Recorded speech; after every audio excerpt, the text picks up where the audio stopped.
My presentation title is Implementing Safe and Secure LINE Login. I am Onoue. I am working for LINE. Thank you for coming. Let me introduce myself. I belong to developer product team too. I do the development of LINE Login or LIFF, LINE Front-End Framework.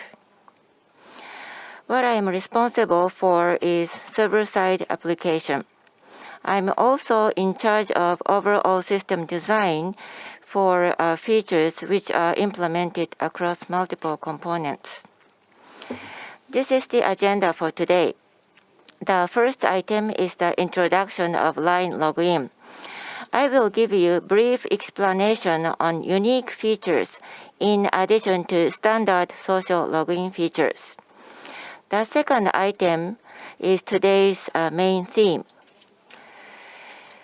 Through the LINE Login development and operation, I witnessed various security cases, so I am going to share them with you.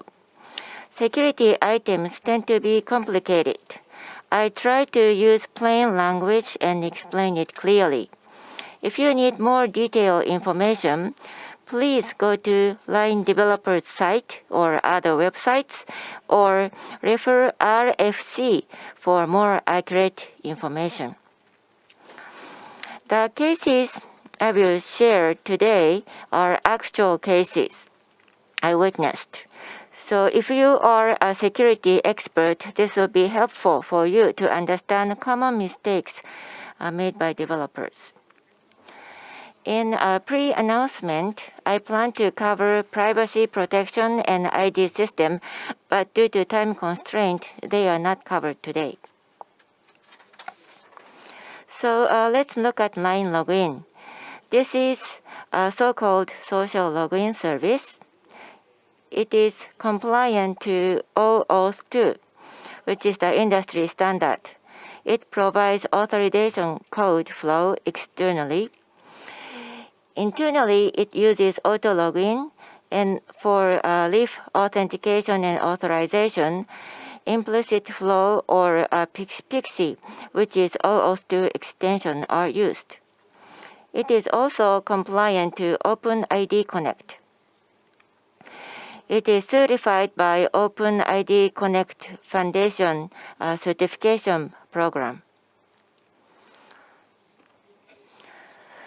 For audience who may not be familiar with social login, I'd like to explain it using video displayed at the left-hand side.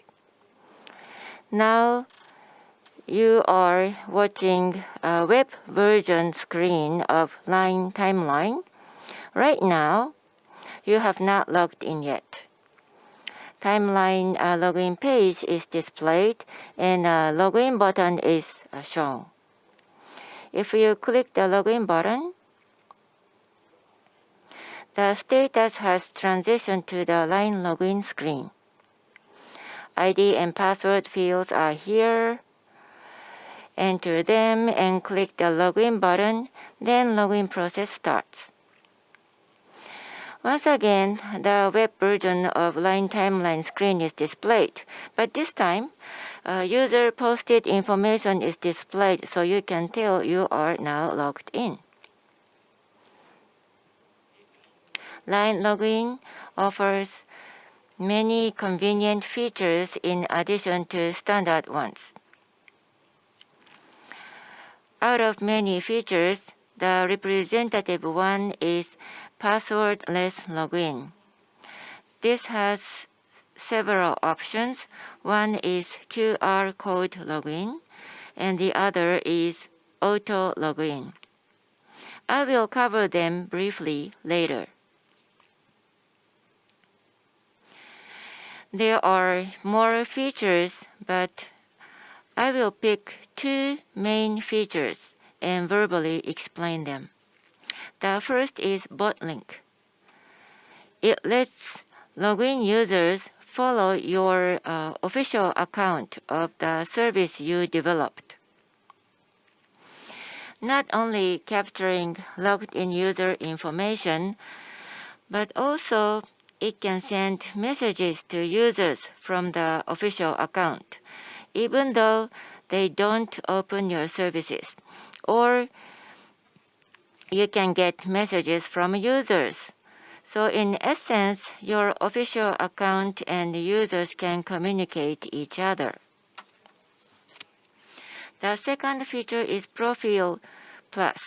This is not available to all external users, but let me explain it. Pre-registered information such as address or phone number of login users are automatically filled into a form of your website. This feature is going to be updated. The new announcements could be made at the next Developer Day.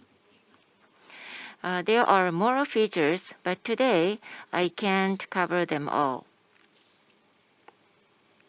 For more detailed information, please refer our developers site, and you can get different feature information.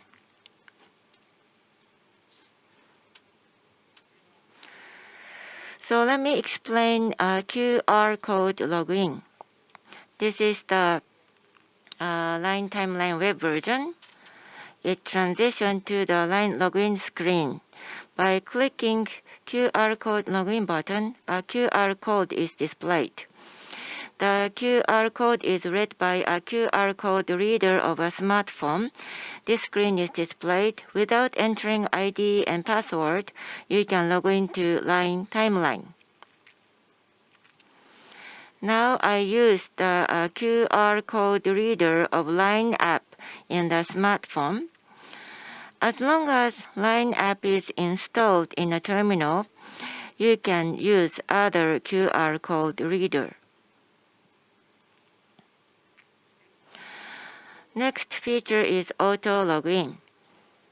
This is a mechanism to automatically log into a website which is displayed on a browser of a smartphone.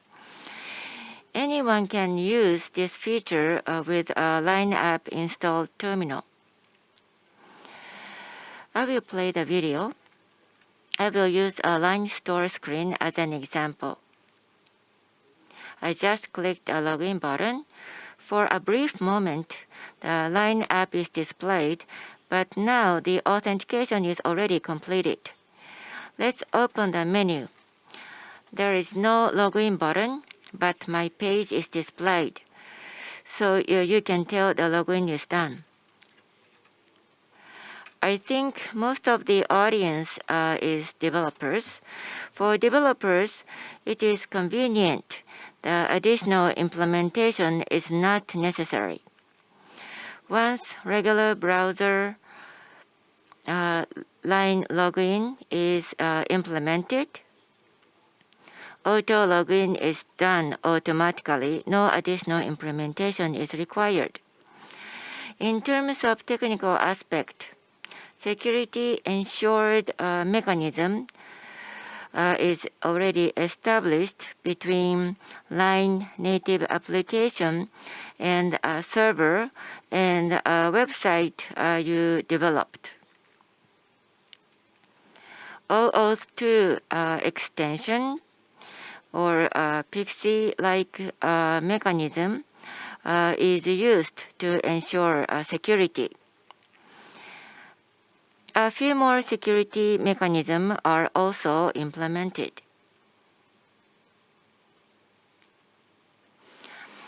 So far, I have explained briefly LINE login mechanism.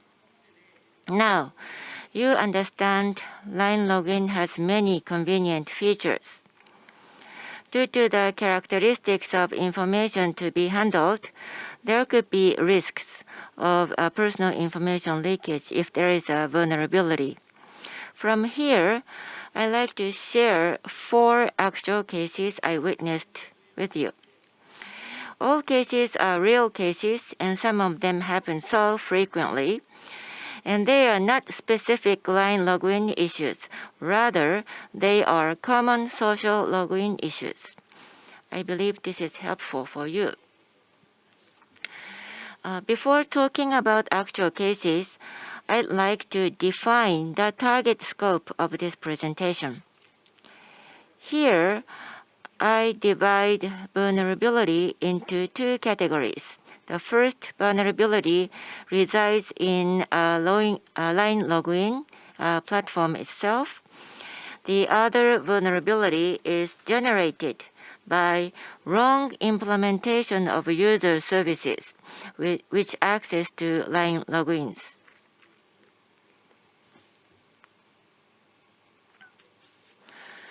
With regard to the first vulnerability, we, the platform developer, are the responsible party to fix vulnerabilities as making them top priority.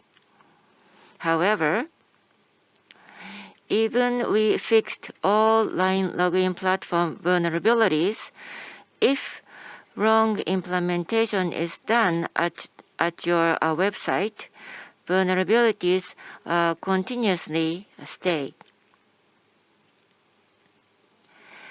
So the target of this presentation will focus on the second vulnerability.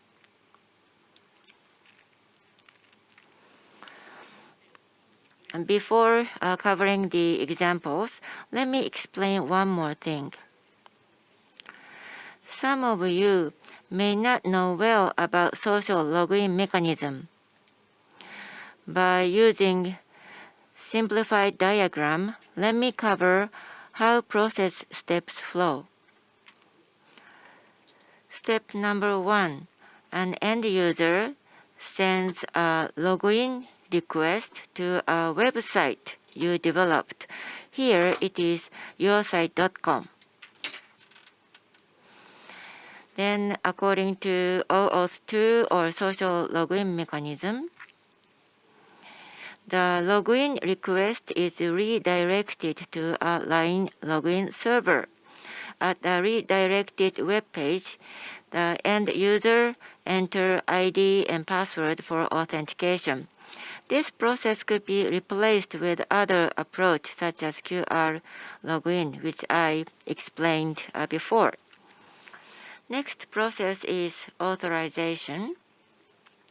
By clicking an Allow button on the web page, the end user communicates with the line login that he or she allows yoursite.com to access data or execute features. After completing authentication and authorization steps, line login server redirect the request to yoursite.com. In this process, the access rights allowed by the end user are sent back to the website. The last step is by using these access rights, yoursite.com asks line login server to access end user data or perform some processes. This is extremely simplified processes. Access information handled at step 5 could be delivered in different ways. In case of OAuth 2 implicit flow, an access token is used to directly deliver the access rights information which are used in step 6. Or when authorization code flow is used, the access token is not directly delivered, but the authorization code, which is a temporary value, is given. So the access token is obtained securely. According to OpenID Connect specification, at step 5, when the access rights are given, user credential information is also delivered. ID token is used to give this information together. This is a simplified social login flow. Well, I'd like to dive into the main part, actual cases.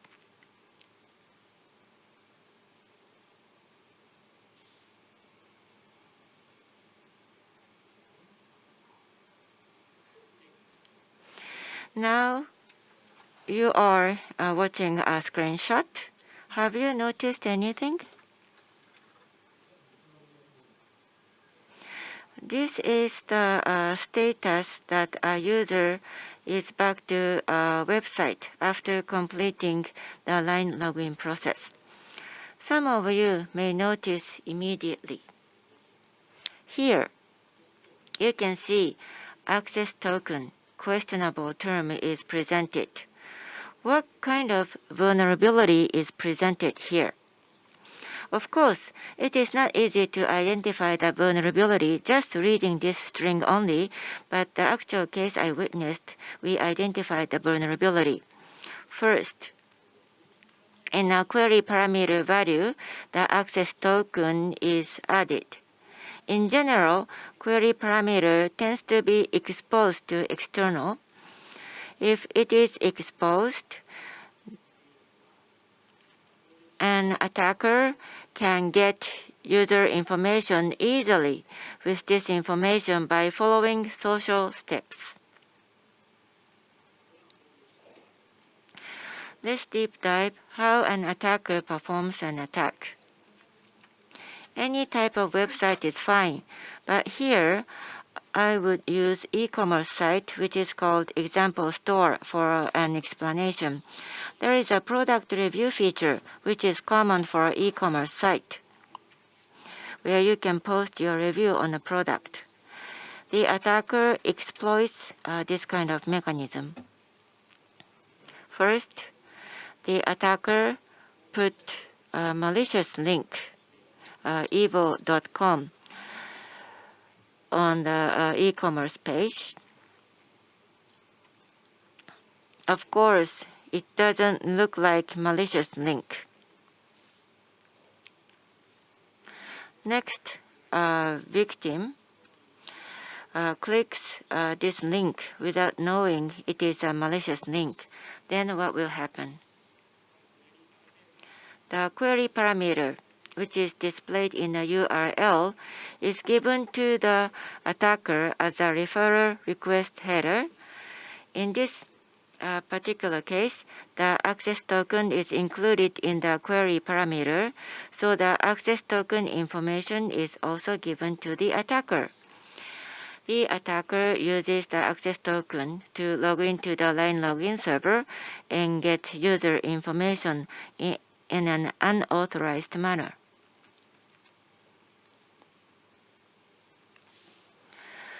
So how to prevent this kind of attack? So do opposite against what I told you. Do not expose access token. Then how to hide it? There are many different ways to do that. Today, I share 3 approaches. The first approach is to store the access token in a server storage.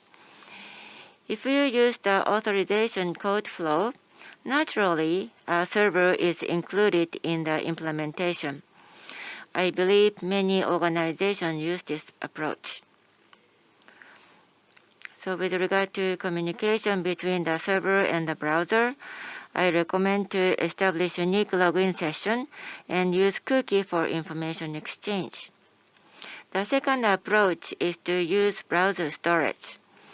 It is common to use a session storage which is volatile. There could be a case to use a local storage. This approach is based on the same origin policy, so it has a mechanism to prevent information leakage. It is also a good approach. However, if there is a server-side application, it is better to use the server-side storage. But if it is SPA, no server-side application, then using the browser storage is fine. The third approach is native application. At LINE developer site, LINE SDK is published, and there are features to use LINE login. By using them, you can store the token without paying any specific attention. So now I move on to the case 2. Here, Do you notice something wrong or something suspicious? Anything?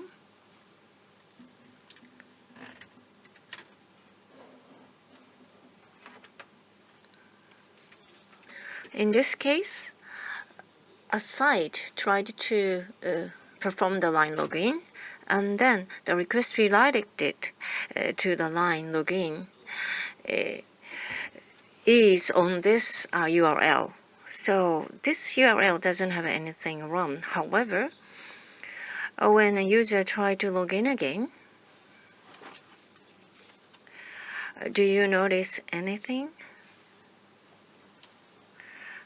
As a matter of fact, the state values are exactly the same, which includes a huge problem. So what is the problem? So now that I'd like to explain what the role of the state is. First, if you use the state correctly, so the service that uses the line login, which is yoursite.com, issue a state to the user who is trying to log in. And this state issued cannot be seen by other people. And then following the social login flow, the request will be redirected to the line login server.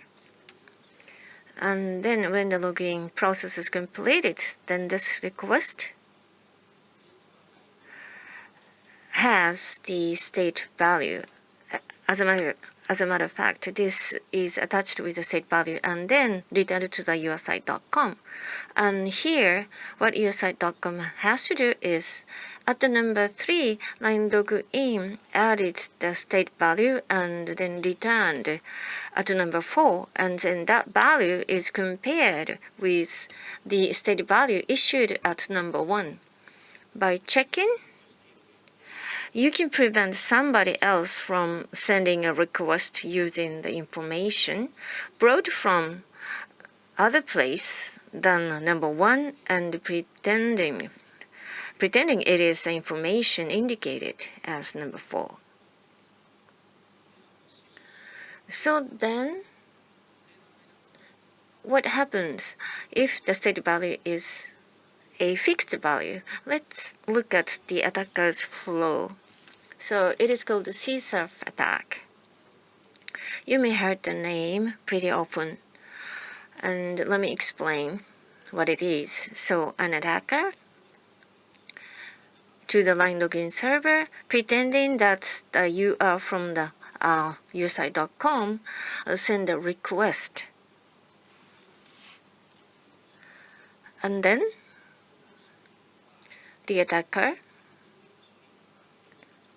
right after the line login process is completed, stopped the process on the web browsers. So then the request will not be sent to the yoursite.com. And next, using email or posting information on website, just like I showed you earlier, the attacker tries to make the victim restart the process stopped at number 2 without knowing if the victim clicked the redirect link, which would stop at number 2, then the victim will log in to the yoursite.com as an attacker. So what's wrong with that? For example, if a yoursite.com is a file sharing site, without knowing, the data which contains a lot of private information may be uploaded.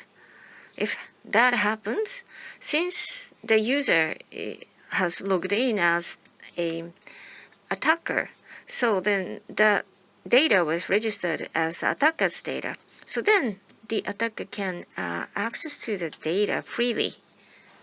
So how do you deal with that? So I have already explained all of this, but let me explain again what the yoursite.com should do. So first, So the enough, number one, issue a random enough value as a state for each login attempt. After issuing a state, they store it securely, for example, as browser's cookie where only the user can access to. And number three, so add the state value as a query parameter, then redirect the line login. Redirect the login request to line login. And number four, then reject if a state value returned from line login is different from the value issued at step 1. Yes, when the request is redirected, then compare. So that was about a case 2. So now a case 3. By the way, about a case 2. This case is seen very often, so please be careful and make sure that you implement it correctly. So now move on to case 3. So this is the case regarding the smartphone app. On the left-hand side, it's a victim's smartphone app.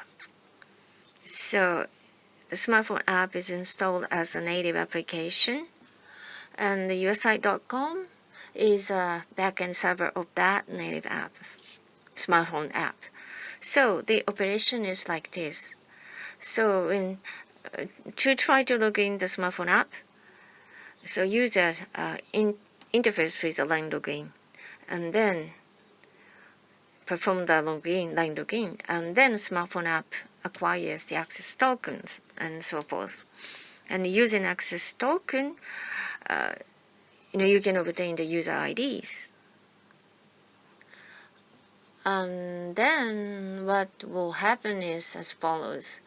The smartphone app to the backend USI.com server send such request, for example. And this alone may not contain the vulnerability, but there's something suspicious about it. Some of you may notice already here. The user ID-like thing is included, which itself isn't a problem.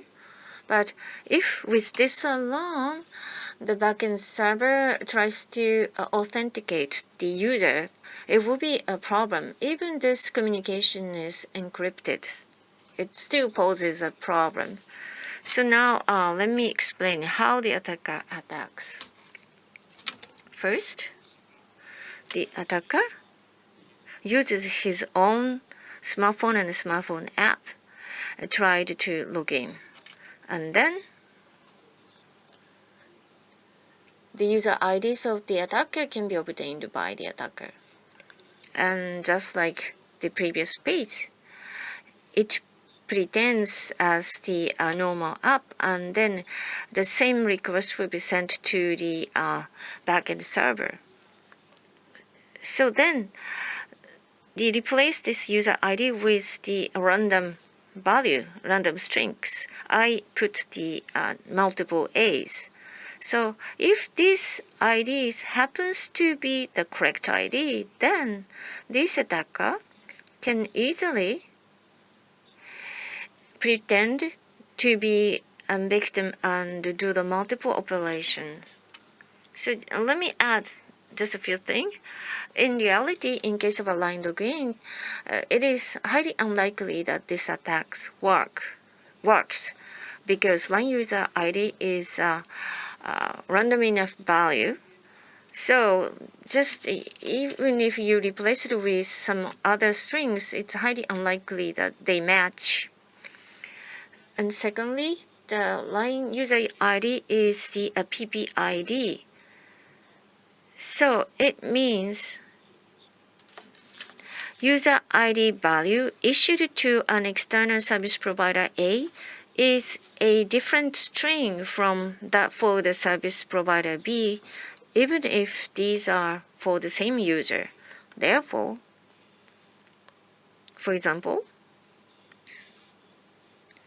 user ID leaked from the website administered by service provider A cannot be used for the website administered by service provider B. However, it's not risk-free, although we don't do this, but some social login sites use serial number for user IDs, so you need to be careful. So how do you deal with the problem? First, stop using user ID as a credential information.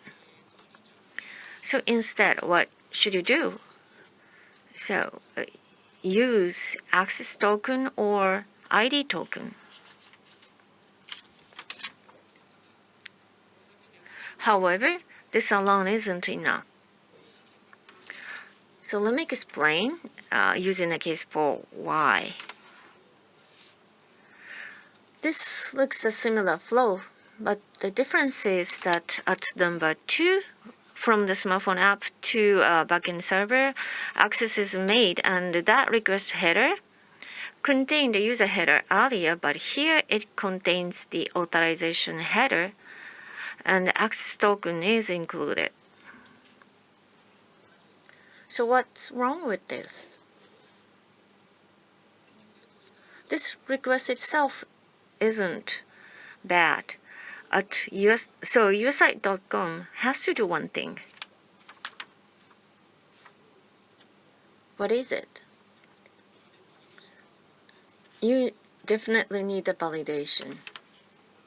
You must have validation.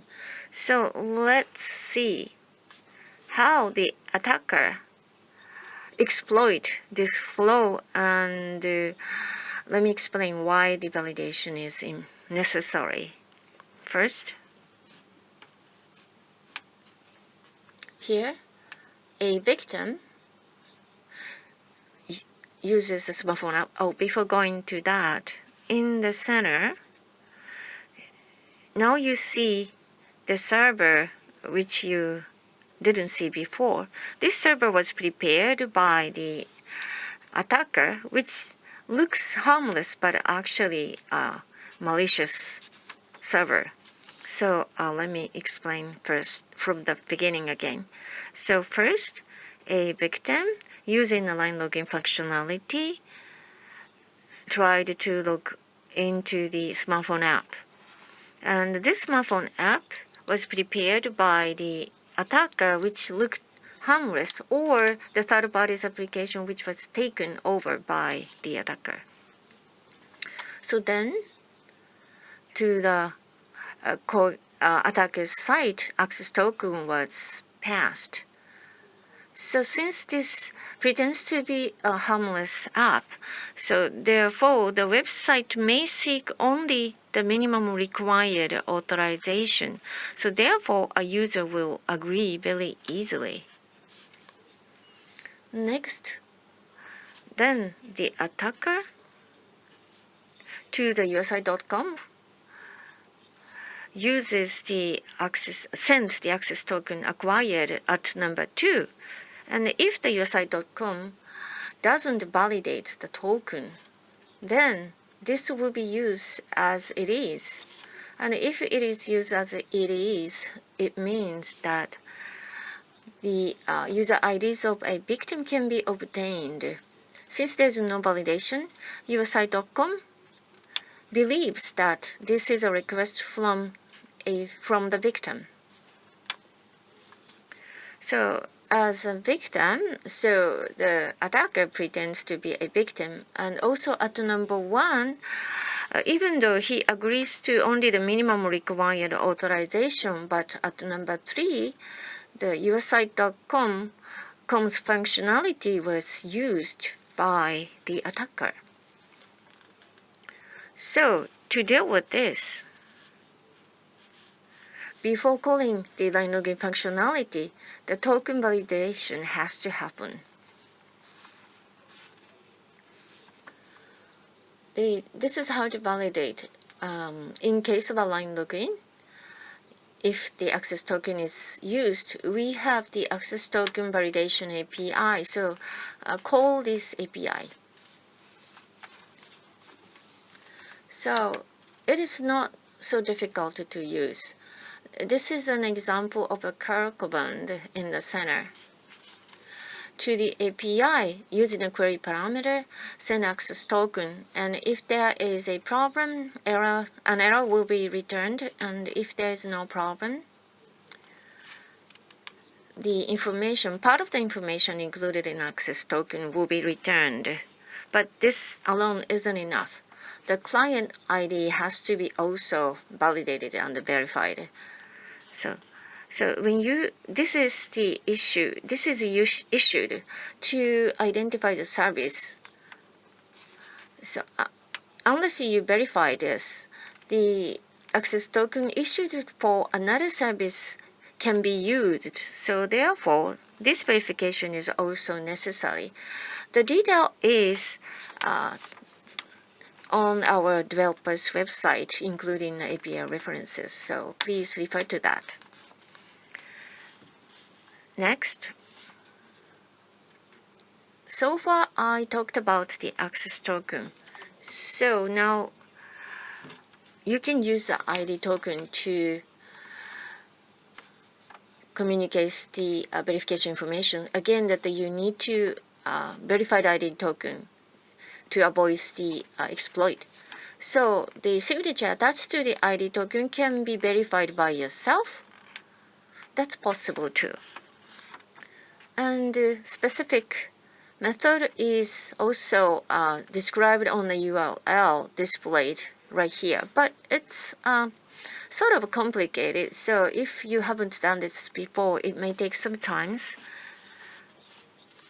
So there are libraries to support the verification for different languages. It is still difficult to use, so you may often get stuck. When I did the first time, I wasn't sure how to use it. Also, I received inquiries from colleagues who are using the library for another language, asking why it does not work. Therefore, as a line login, we have the convenient API for verification and validation. Again, this is a call command example. It's not that difficult. So send ID token as a post parameter, as well as a client ID. And if there's a problem, an error will be returned. And otherwise, that ID token will be decoded and included information will be returned. The client ID has to be verified, but sometimes it is forgotten. So therefore, with this API, we receive the client ID as a parameter, and then a line login server side will verify it. Again, the reference is on a developer's website, so please refer to that for details. So this concludes my presentation. So as I explained, social login functionality such as line logins is quite convenient. However, if we developer didn't implement it correctly, we may cause a huge problem to users. And in reality, I have often witnessed these vulnerabilities that I talked about, but you can avoid this vulnerability if you do it correctly. So I'm hoping that my presentation will be helpful to develop the safe and secure web services and application. Thank you very much.